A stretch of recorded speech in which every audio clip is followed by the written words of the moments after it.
Phone ধরে দিয়েছি গো। শোনো এই দেখ পুতুল বলছি আমি এতক্ষণ ফোনটা ধরে তোরা কথাই বলি। এদিকে এসো, এদিকে এসো। আর মা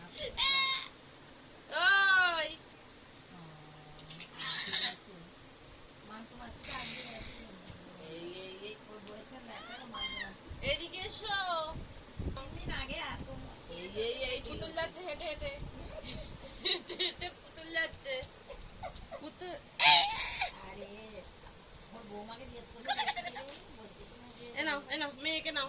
মেয়ের জামা খুলে গেছে, ছিঁড়ে গেছে।